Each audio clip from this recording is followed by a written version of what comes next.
Hello viewers, welcome to the Apex Science Edu Point.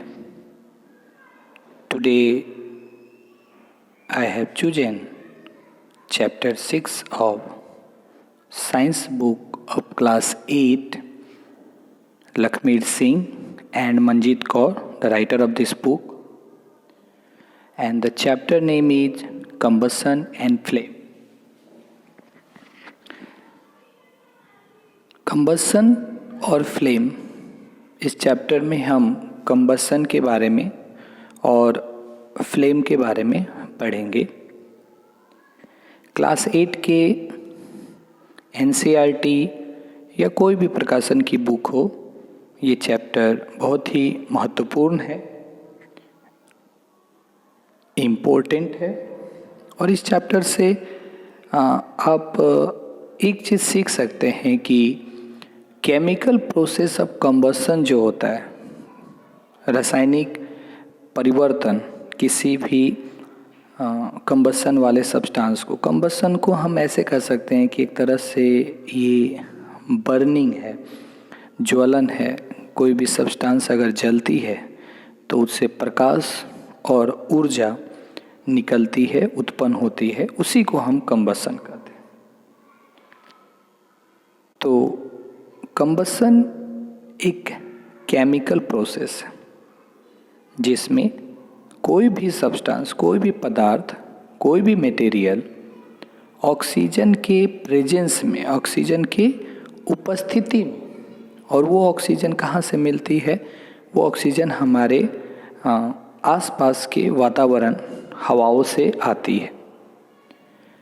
और इस सब्सटेंसों के जलने से जो प्रकाश यानी कि हीट और लाइट, हीट यानी कि ऊर्जा, एनर्जी, और लाइट यानी कि प्रकाश। जैसे आपने गांव घरों में देखा होगा, जैसे हम लोग गैस जलाते हैं तो गैस जलती है और थोड़ी मात्रा में प्रकाश और ऊर्जा उत्पन्न करती है, जिससे हम घरों में खाना बना पाते हैं। इसी को ही हम कंबसन कहते हैं। जैसे आप देख सकते हैं यहाँ पे, मैग्नीशियम को जब ऑक्सीजन की प्रेजेंस में जलाया जाता है, बर्न किया जाता है, तो मैग्नीशियम ऑक्साइड बनता है और उसके साथ साथ हीट और एनर्जी दोनों प्रोड्यूस होते हैं, जो ये बताता है कि मैग्नीशियम एक कंबस्टाइल सब्सटेंस। अब यहाँ पे कंबस्टाइल सब्सटेंस क्या है? कंबस्टाइल सब्सटेंस मतलब वो सब्सटेंस होते हैं जो ऑक्सीजन के प्रेजेंस में जलकर हीट और लाइट प्रोड्यूस करते हैं। ठीक है। कार्बन और ऑक्सीजन, देखिए कार्बन हर वस्तुओं में पाया जाता है, हर पदार्थ में कार्बन पाया जाता है, और कार्बन और ऑक्सीजन जब एक साथ कार्बन और ऑक्सीजन को, जब हम ऑक्सीजन के प्रेजेंस में कार्बन को, किसी पदार्थ को जलाते हैं, कंबस्ट करते हैं, कंबस्टाइल करते हैं, तब कार्बन डाइऑक्साइड, हीट और लाइट एनर्जी प्रोड्यूस होती है। यानी कि ओवरऑल हमने क्या देखा कि oxygen is necessary for combustion to take place, यानी कि oxygen is necessary for combustion, that is the burning, to take place, and hence oxygen is supporter of combustion. It means without oxygen there is no combustion. So air is the mixture of gases, and inside the air there is oxygen. So we can say that without air combustion could not be happen. So there are lots of type in the combustion. Respiration is a kind of slow combustion. You know why? During respiration, the digested food is broken down by reaction with oxygen in the body cell to produce carbon dioxide and water. And there is a lots of amount of heat energy released in the form of ATP. ATP is the currency of the cell and adenosine phosphate, adenosine triphosphate. I am repeating oneself. ATP is adenosine triphosphate. It is the form of energy. So hence we can say that respiration is also a type of combustion, because during that combustion we need oxygen, and by adding up the oxygen there is a reaction is happening, and during that reaction what we see, the energy is produced. So respiration is also a combustion, but it is a slow combustion. You know why? Because the amount of heat energy is very less according to the other substances. And there is also an example of iron. When the iron substances get oxidized, or it react with moisture present into the atmosphere, it produces rust of iron, and that is also a combustion. जब लोहे की कोई सामान, कोई वस्तुएं हवा के संपर्क में आती हैं या पानी के संपर्क में आती हैं, तो उसके ऊपर भूरी रंग की रेडिश ब्राउनिश एक लेयर बन जाता है, जिसको हम रस्ट कहते हैं, जंग लगना कहते हैं। तो जंग लगना भी एक कंबस्शन का उदाहरण है। आइए हम थोड़ा आगे जाते हैं। अगर हम बात करें सूरज की, सन की, तो सन भी हीट एंड लाइट प्रोड्यूस करता है। और आपको पता होगा कि सन जो है दुनिया को लाइट प्रोवाइड करता है और एनर्जी भी प्रोवाइड करता है। Even that energy is very essential for the photosynthesis. And we all know that पौधे जब प्रकाश संश्लेषण की क्रिया करते हैं, फोटोसिंथेसिस करते हैं, तभी जीवन का एक आधार बन पाता है। क्योंकि प्रकाश संश्लेषण की अभिक्रिया जब होगी, रिएक्शन होगा जब फोटोसिंथेसिस का, तभी ऑक्सीजन का प्रोडक्शन या निर्माण होता है। तो हम कह सकते हैं कि सन भी कंबस्टाइल करता है। आपको पता है सन के अंदर हाइड्रोजन रिएक्ट करता है और वो कन्वर्ट हो जाता है हीलियम में, और इस रिएक्शन के दौरान बहुत सारे I means tremendous amount of heat and light energy is produce, and that is called nuclear fusion. ठीक है, तो सन के अंदर की जो ऊर्जा बनाने की जो सिचुएशन है, जो अभिक्रिया है, उसे हम कंबस्टाइल कह सकते हैं। अब नया टॉपिक आता है कि कंबस्शन कितने तरह के होते हैं। तो कंबस्शन 2 टाइप का होता है। मतलब सब्सटेंस कहने के लिए ऐसा है कि कितने तरह के सब्सटेंस होते हैं। एक होता है जो जल जाता है ऑक्सीजन के प्रेजेंस में, और एक होता है कि जलता नहीं है। तो जलने वाले को हम बोलते हैं ज्वलनशील पदार्थ, यानी कि कंबस्टाइल सब्सटेंस, और जो नहीं जलते हैं वो अज्वलनशील पदार्थ यानी कि नॉन कंबस्टाइल सब्सटेंस होता है। आप यहाँ देख सकते हैं, those substance which can burn are called combustible substance. Those substances which can undergo combustion are called some combustible substance. There are lots of examples: paper, cloth, straw, dry grasses, and cooking gas, kerosene oil, wood, charcoal, and many other things. Those which can burn, and those substances which do not burn are called non-combustible substance. In the entire world, there are lots of substances which are not able to burn, not undergo the combustion, and such substances are called non-combustible substance. Stone, glass, cement, brick, soil, sand, water. Now, the next topic is condition necessary for combustion. यानी कि ज्वलन होने के लिए, कोई भी substance को burn होने के लिए क्या क्या ज़रूरी है। तो सबसे पहला जरूरी है प्रेजेंस ऑफ कम्बस्टाइल सब्सटेंस। हाँ, सही भी बोल रहा है। अगर वो सामान, वो पदार्थ जलने वाला नहीं हो तो हम उसे ज्वलनशील बोल ही नहीं सकते। यानी कि पहला कंडीशन यही है कि a substance which can B burn, it must be combustible substance. And the second one is presence of supporter of combustion, that is like air or oxygen. So in this they can support the combustion. Heating the combustible substance to its ignition temperature, एक नया word आया है ignition temperature। ignition temperature के बारे में हम discuss करेंगे। तो पहले ये समझ लेते हैं कि कंबस्शन के लिए 3 चीज़ें क्या क्या ज़रूरी है। तो सबसे पहले वो ज्वलनशील पदार्थ हो, हवा का संपर्क हो, वहाँ हवा हो, एयर की प्रेजेंसेस हो, ऑक्सीजन हो, और दूसरा कि उस सब्सटेंस को एक इग्निशन टेम्परेचर हो। अब इग्निशन टेम्परेचर को हम लोग थोड़ा सा समझते हैं।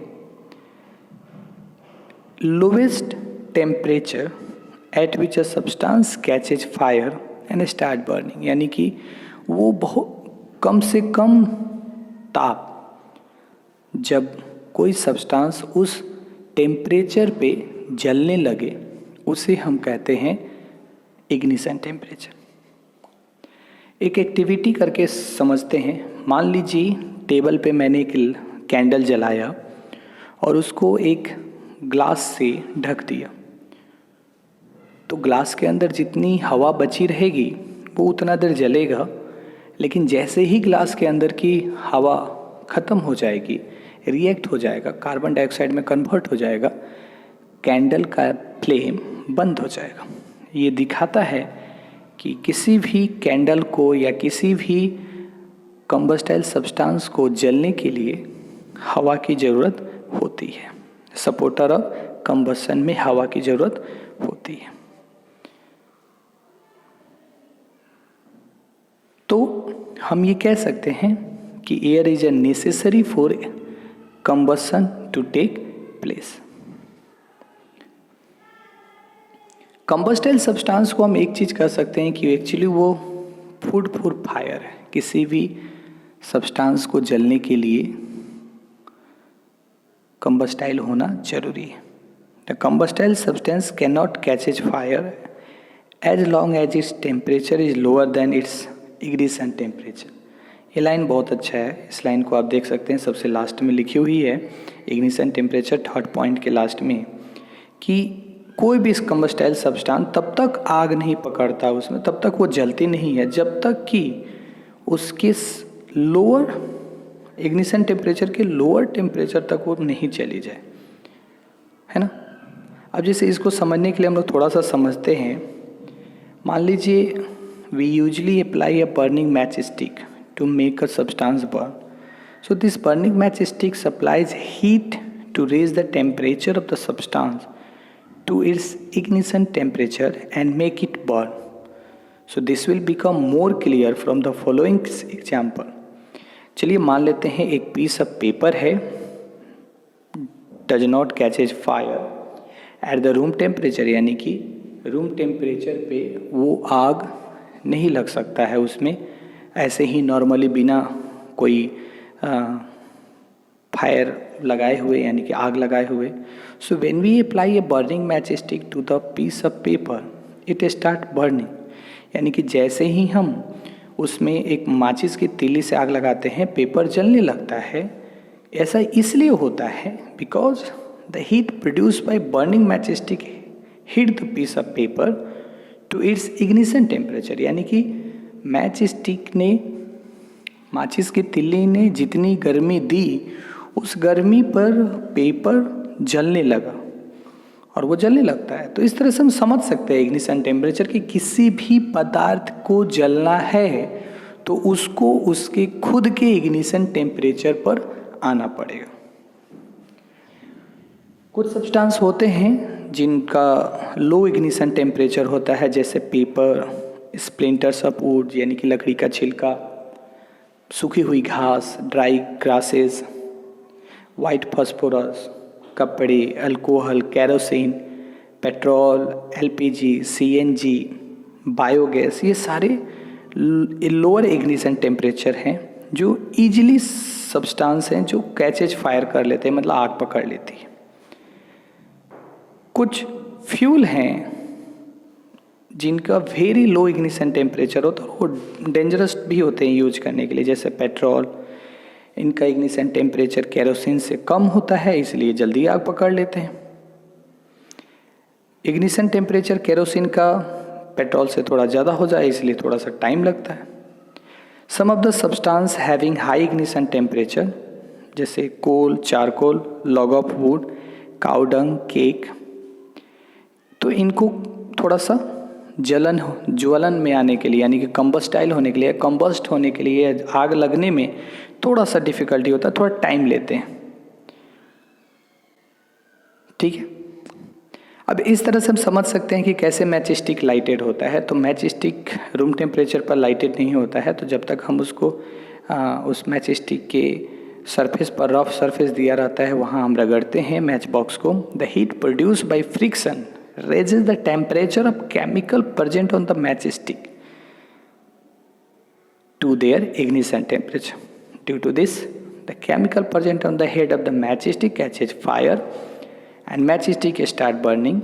Thus, a matchstick start burning on rubbing it on the side of the matchbox because the heat produced by the friction hits the chemical at the heat of the matchstick to their ignition temperature. यानी कि यहाँ कहता है कि जो heat produce हुआ match stick में, वो हुआ ड्यू टू फ्रिक्शन, यानी कि घर्षण बल से। जो रफ सरफेस दिया रहता है माचिस के बॉक्स पे, उस पे रगड़ने से हीट प्रोड्यूस होती है और उससे आग पकड़ लेता है। चलिए, any fire needs 3 things to present: fuel, air and heat. If any one of 3 things is removed, then the burning will stop and fire will be extinguished, मतलब बुझ जाती। तो अभी हमने सीखा कि कोई भी कंबस्टाइल सब्सटेंस को क्या क्या ज़रूरी है, और इस कंबसन होने के लिए जो ज़रूरी क्राइटेरिया है, अगर उनमें से किसी एक की भी कमी होती है तो कंबस्टाइल नहीं हो पाएगा। तो इससे एक फ़ायदा हो जाता है कि हम अगर आग पकड़ ले तो हम इन तीनों में से किसी एक को रिमूव अगर कर दें तो आग बुझ सकती है। We can extinguish the fire, catches fire. So the first point is by removing the fuel, यानी कि हम कह सकते हैं कि रिमूव द फ्यूल एक टॉपिक है, उसको हम थोड़ा सा देख रहे हैं, देखेंगे आप। A fuel is food for fire. So when fire start in a room, all the combustible substance like furniture, clothes, books, etc., which can easily burn, should be removed. Then fire not spread, and we can stop the fire, and there will be no possible for burning.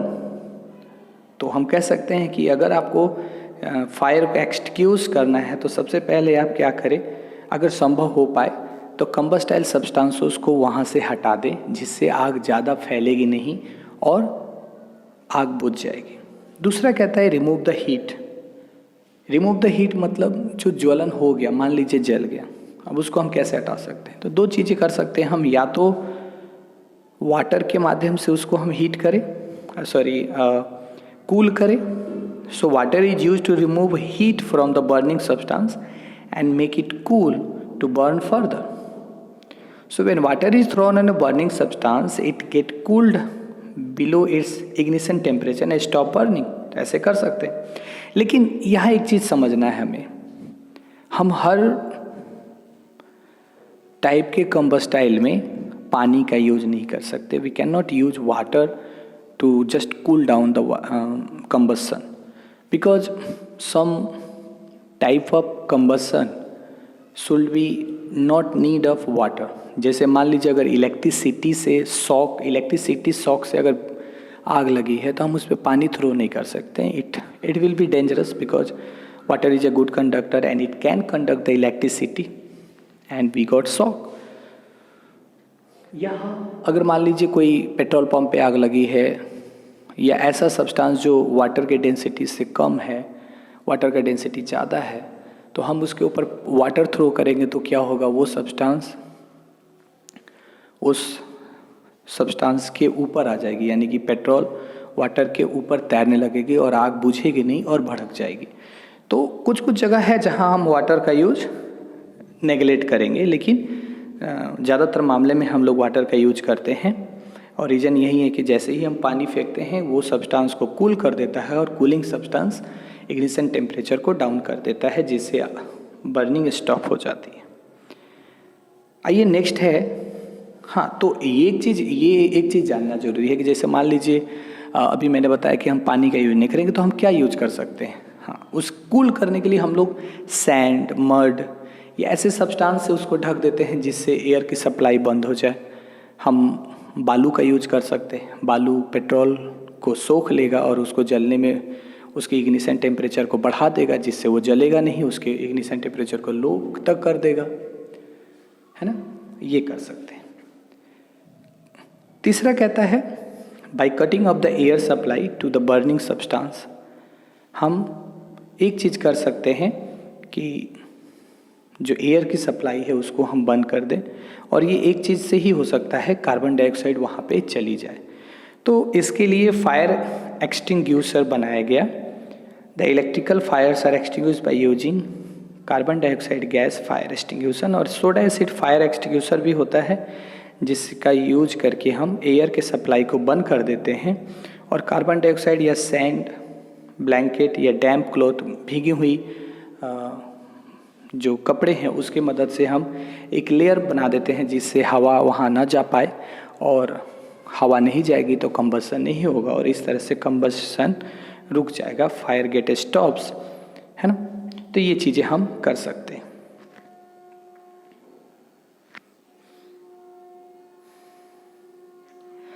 So carbon dioxide used for extinguishing fire can be stored as a liquid at a high pressure in a cylinder। जो आपके स्कूलों में use होता है, आपने अपने स्कूलों में देखा होगा, रेड कलर की एक सिलेंडर होती है जो टंगी हुई रहती है आपके स्कूल कैंपस में। उसका यूज, वो हम उसमें गैस को, लिक्विड को हाई प्रेशर पे रख देते हैं और कार्बन डाइऑक्साइड एक्सपेंड इनरमोस्टली इन अ सेल, जिससे कूल डाउन हो जाता है। और carbon dioxide only forms a blanket around the burning substance, it does not cool the burning substance. एक चीज़ समझना है कि कार्बन डाइऑक्साइड के जाने से, जब हम फायर एक्सटिंग्विशर का यूज करते हैं तो कार्बन डाइऑक्साइड के जाने से वहाँ सिर्फ एक चीज़ होगी कि वो एक ब्लैंकेट चारों तरफ से बना देगा, यानी कि हवा के प्रेशर, हवा के कंबशन को रोक देगा। सो हवा के कंबशन रुकने से एक चीज़ होता है कि वो एयर के सप्लाई को रोक देगा, तो कोई भी सब्सटेंस जलने से रुक जाएगा। ये नहीं करेगा कि वो उसे कूल कर देगा। This makes carbon dioxide excellent fire extinguisher. तो कार्बन डाइऑक्साइड फायर एक्सटिंग्विशर के लिए जब हम यूज करते हैं तो lots of dry powder of chemicals like sodium bicarbonate, potassium bicarbonate over the fire, the heat fire of fire decomposes these chemicals to produce carbon dioxide gas and this carbon dioxide get extinguished the fire। तो इसलिए मैंने बोला था soda acid fire बोलते हैं।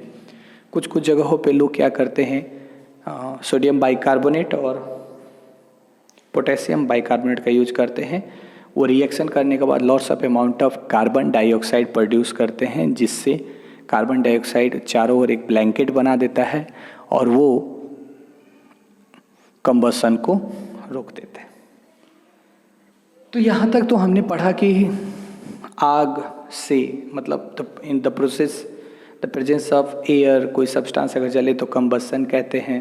Combustion, combustible substance, non combustible substance, combustion होने के लिए क्या क्या ज़रूरी है, आग पकड़ ले तो हमें क्या क्या करना चाहिए। अब आते हैं कि कंबशन कितने तरीके के होते हैं, how many types of combustion are there.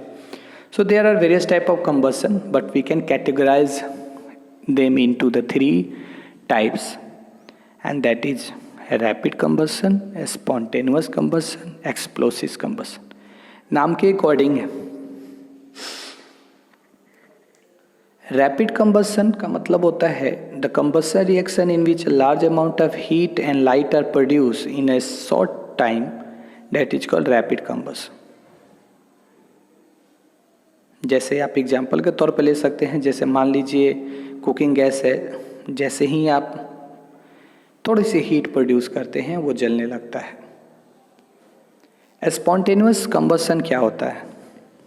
The combustion reaction which occurs on its own, जो अपनी खुद से हो जाता है बिना किसी एक्सटर्नल हीट के, उसको स्पॉन्टेनियस कंबसन कहते हैं। ये रूम टेम्परेचर पे भी हो सकता है। स्लो ऑक्सीडेशन होता है जिसके कारण से ये तुरंत आग पकड़ लेती है, जैसे the burning of white phosphorus on its own. White phosphorus अचानक से अपने आप जलने लगता है बिना किसी एक्सटर्नल हीट के। तो ये एग्जाम्पल है स्पॉन्टेनियस कंबसन का। Spontaneous combustion reaction which take place in a nature are very dangerous. For example, coal dust has resulted in many disastrous fire in a coal mines. जैसे झरिया एक जगह है जहाँ पे कोल डस्ट में आग पकड़ लेती है, तो बहुत खतरनाक है। वो आग जो होती है अचानक से पकड़ लेती है, थोड़ी से भी एक्सटर्नल हीट के बगैर वो अपने आप कंबस्टाइल हो जाते हैं। तो ऐसे सिचुएशन को हम कह सकते हैं कि डेंजर है। फॉरेस्ट फायर स्पॉन्टेनियस कंबसन का एग्जाम्पल है। एक्सप्लोसिव कंबसन की अगर हम बात करें, ये वेरी फास्ट कंबसन रिएक्शन है जिसमें large amount of heat, light और साउंड प्रोड्यूस होता है, जिसको एक्सप्लोसिव कंबसन कहते हैं।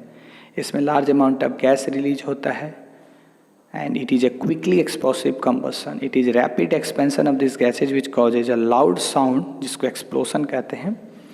जैसे फायरवर्क क्रैकर्स का बजना, दिवाली के दिनों में जो हम पटाखे छोड़ते हैं, पटाखे, वो इसी का एग्जाम्पल है। नेक्स्ट टॉपिक है फ्यूल।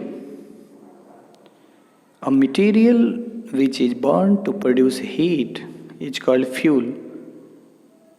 कोई भी सब्सटेंस जब जलने के बाद हीट प्रोड्यूस करता है उसे हम हीट फ्यूल कहते हैं। जैसे लकड़ी, wood, coal, LPG gas, kerosene, petrol, diesel, natural gas and biogas.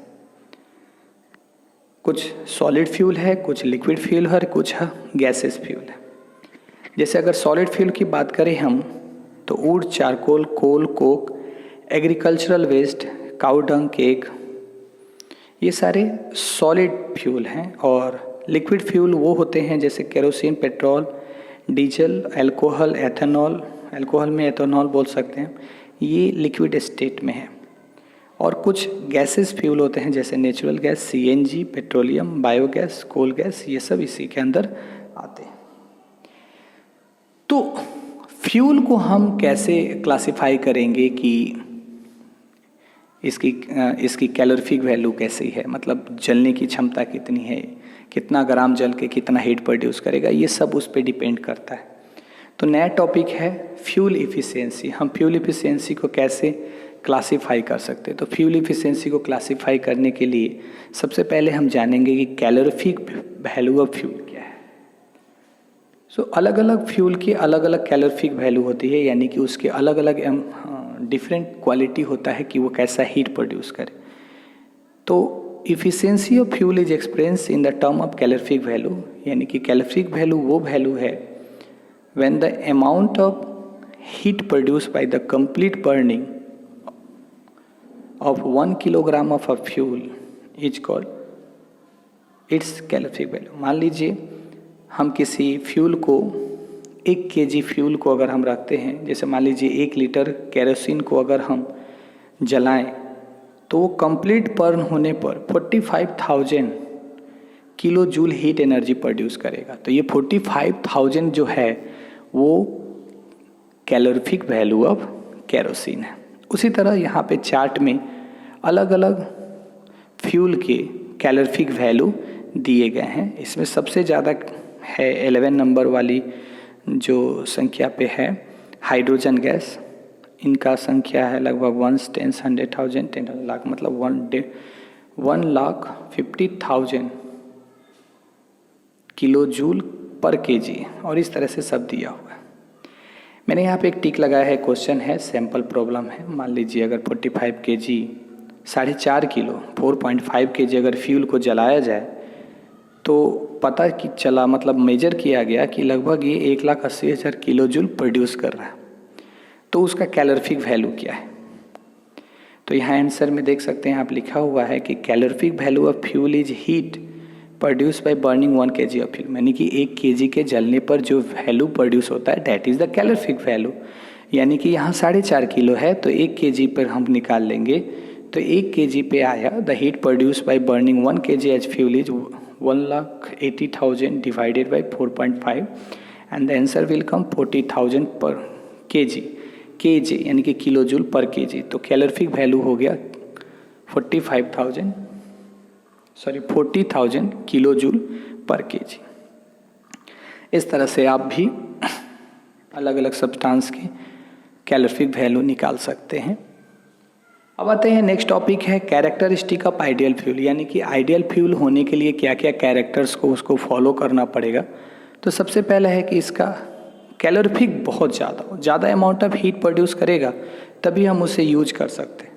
Second one is it Burns easily in air at A moderate rate, यानी कि नाइदर फास्ट जले नॉर स्लो, तो मॉडरेट रेट पे जलनी चाहिए। Sorry, and it has a proper ignition temperature, यानी कि neither लो हो और ना ही हाई हो, which is neither very low nor very high. And the fourth one is it does not produce any harmful gases और leaves any residue after burning, so it must be, and the fifth one is it must be cheap, readily available and easily transported। तो ये 4-5 जो character है ये किसी भी fuel को ideal बनाती है। पहला high calorific value, second burn easily at room moderate rate, third it has a proper ignition temperature, fourth it does not produce any harmful gases और लीव एनी सॉलिड रेसिड्यू, कोई polluted चीज़ें नहीं छोड़े, and it is cheaply, सस्ती हो, readily, सबको समझ में है, अवेलेबल, हर जगह पॉसिबल हो, और इजी टू ट्रांसपोर्ट हो। तो ये सब सारी चीज़ें हैं, तो हम उसे कह सकते हैं कि ये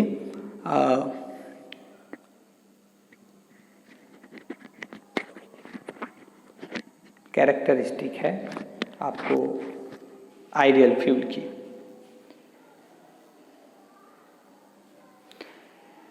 आइए नेक्स्ट टॉपिक है फ्लेम। अभी तक हमने कंबस्शन को समझा, अब हम फ्लेम समझते हैं। Please note that there is perhaps no fuel which can be considered to be an ideal fuel. We should choose a fuel which fulfils most of the requirement for a particular use. यहाँ पे एक topic लिखा है कि एक चीज़ note करें आप, कोई भी चीज़ दुनिया में आइडियल फ्यूल नहीं है, बस हम उसको अपने अपने हिसाब से जैसे जैसे हमारी फुलफिल को, हमारे नीड्स को फुलफिल करता है उस हिसाब से हमने उसको क्लासीफाई कर रखा है। Flame, if we heat one end of magnesium ribbon over a burner, we find that the magnesium ribbon burn by producing a brilliant white flame. We have also seen a candle flame, a kerosene lamp flame, and a Bunsen burner flame. Actually, flame is the blaze of fire. Flame क्या है? Blaze of fire है। एक law बोलते हैं उसको, flame को हम ऐसे बोल सकते हैं, लॉ, ज्वाला, लपट हिंदी में बोल सकते हैं। So flame is a region where combustion of gases substance take place. Flame एक एरिया है, एक जगह है, एक रीजन है जहाँ पे कंबस्शन ऑफ गैसियस सब्सटेंस, सबसे पहले गैसियस जो भी सब्सटेंसेज होगी वो वहाँ पे जलती है, टेक प्लेस करती है। All the gases which undergoes combustion produces flame, but only those solid and liquid fuels which vaporize on being heated burn with flame। यानी कि कहता है कि कोई भी सब्सटेंस जो भी सॉलिड है या लिक्विड है, वेपोराइज होने पर ही फ्लेम प्रोड्यूस करता है। जैसे मान लीजिए हमने कोयला जलाया तो उसमें फ्लेम नहीं आता है क्योंकि वो वेपोराइज नहीं हो पाता है। LPG, biogas are which go undergo combustion, so LPG and biogas burn by producing a flame. Wax, मोम, कपूर, ये सारे सॉलिड सब्सटेंस हैं जो वेपर में कन्वर्ट होते हैं हीट करने पर, इसलिए ये फ्लेम प्रोड्यूस करते हैं। So they form flame.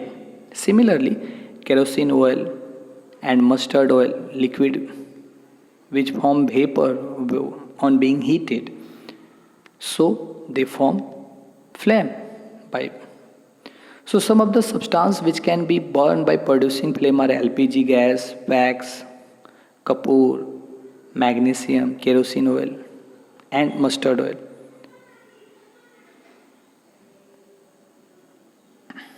So wax candle and kerosene oil lamp have wick. Molten wax and kerosene will rises through the wick. Wick मतलब बत्ती होता है, बत्तीहर बोलते हैं।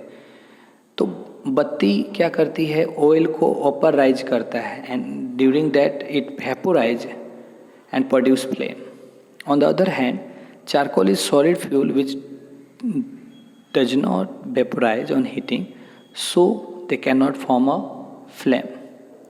Charcoal only glow on combustion. Similarly, coal is a solid fuel, it also glow.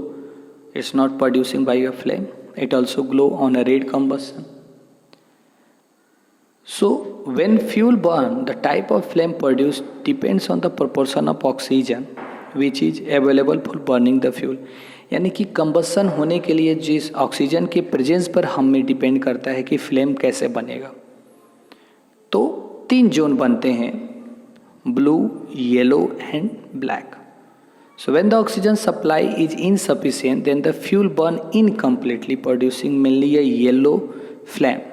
And the yellow flame is caused by the glow of hot unburned carbon particles produced due to incomplete combustion of fuel. यानी कि जो ये yellow flame produce होता है वो hot जो गर्म unburn carbon की पार्टिकल होती है वो ग्लो करने लगती है, जिसके कारण से लुमिनस एरिया क्रिएट होता है और येलो कलर का फ्लेम प्रोड्यूस होता है, जिससे लाइटेड पार्ट आ जाता है. इसीलिए हम लोग कैंडल जब जलाते हैं तो रूम में रोशनी भर जाती है. So when kerosene is burn in a lamp it is forms burns with yellow and luminous flame. आप यहाँ पे रीजन को देख सकते हैं.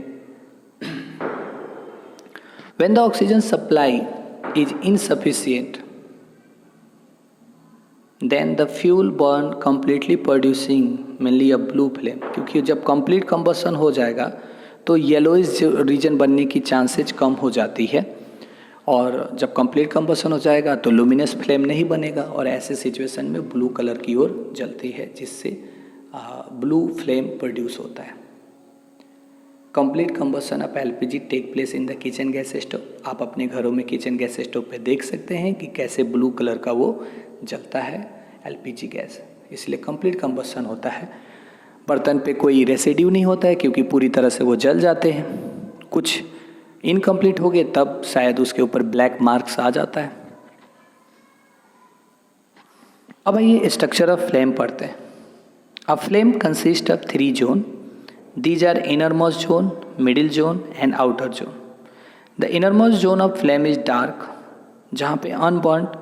Innermost zone of flame consists of hot, unburned vapor of the combustible material, and the innermost zone is the least hot part of the flame. In the other word, we can say that the innermost zone is the coldest part of the flame. यानी कि innermost zone जो dark colour का होता है. अब week मतलब अभी जैसे मैंने बताया कि बत्ती धागा जो होता है वो मोम को जब एब्जॉर्ब करती है और जब जलन होता है वहाँ तो इनकम्बस्टाइल होता है, मतलब वो पूरी तरह से जलती नहीं है. वहाँ अनबर्न्ड वेपर प्रोड्यूस होते हैं जिसके कारण से हमें वो काला दिखता है, और यही इनरमोस्ट जोन होता है. अब जब यहाँ पे इनकम्प्लीट कम्बशन है तो यहाँ लाइट आने की और हीट आने की जो पॉसिबिलिटी नहीं होती है, इसीलिए ये हॉटेस्ट नहीं है, ये coldest part of the flame है.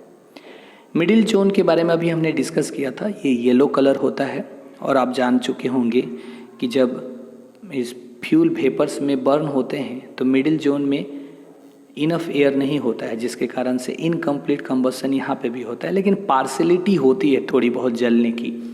और ऐसे सिचुएशन में कार्बन पार्टिकल वाइट हॉट हो जाते हैं, जो लुमिनस पार्ट को क्रिएट करते हैं, जिसके कारण से ये ग्लो करने लगता है। आप यहाँ देख सकते हैं, यहाँ लिखा है कि the fuel vapours burn partially in the middle zone because there is not enough air for burning in this zone. मैं का स्ट्रक्चर ऑफ फ्लेम के सेकेंड पॉइंट को रीड कर रहा हूँ। The partial burning of fuel is in the middle zone produces carbon particles and these carbon particle become white hot and emit light, so it is glow up hot carbon particle which make the middle zone of flame luminous, and these carbon particles then leave the flame a smoke and a soot. The middle zone of flame produces moderate temperature and this zone is the major part of the candle flame. तो ये ना hot होता है और ना ही cold होता है, लेकिन थोड़ी सी गर्मी इसमें होती है। And the last one is the outer zone of the flame. अब चूँकि यहाँ complete combustion होता है, this area having a complete combustion, so it produces blue flame and it is the outermost zone, और कहा जाता है कि it is the highest temperature in the flame, और ये जलन प्रोड्यूस करता है। आप अगर कागज़ के किसी टुकड़े को इस पार्ट के ऊपर रखेंगे तो आग तुरंत पकड़ लेगी, इसमें आग जलने का चांसेस ज़्यादा रहता है। तो होप आपको क्लास 8 की चैप्टर 6 कंबस्शन एंड फ्लेम आपको समझ में आई होगी। आप कमेंट सेक्शन में आप कमेंट करके बता सकते हैं, और आप इस बुक की जितनी भी एक्सरसाइजें हैं, लास्ट में एक्सरसाइज दी हुई है, उस एक्सरसाइज को अगर आप करते हैं तो बहुत सारे कॉम्पिटिटिव एग्जामिनेशन की तैयारी आप कर सकते हैं, क्योंकि इस चैप्टर में हर वो पहलू को टच किया गया है वेरी शॉर्ट के द्वारा, लॉन्ग आंसर के क्वेश्चन के द्वारा और मल्टीपल चॉइस क्वेश्चन के द्वारा। तो अलग अलग तरीके के कॉम्पिटिटिव एग्जामिनेशन के लिए भी ये चैप्टर बहुत ही महत्वपूर्ण है। और आपके विद्यालयों में, आप जिस भी विद्यालय में पढ़ते होंगे, एक छोटी सी रिवीजन हो जाएगी। और फाइनली जाते समय मैं यही कहूँगा कि once again thank you for all the viewers and subscribe my channel and share to the others those who needs, क्योंकि आज के ज़माने में बच्चों को एक अच्छी एजुकेशन, अच्छी चीज़ों के बारे में बताना बहुत ही ज़रूरी है। आप खुद पढ़ें और दूसरों को भी शेयर करके उनको भी पढ़ने का मौका दें। सो होप आप शेयर और सब्सक्राइब करेंगे। Thank you for today. और मैं नेक्स्ट चैप्टर का वीडियो तुरंत ही अपलोड करूँगा।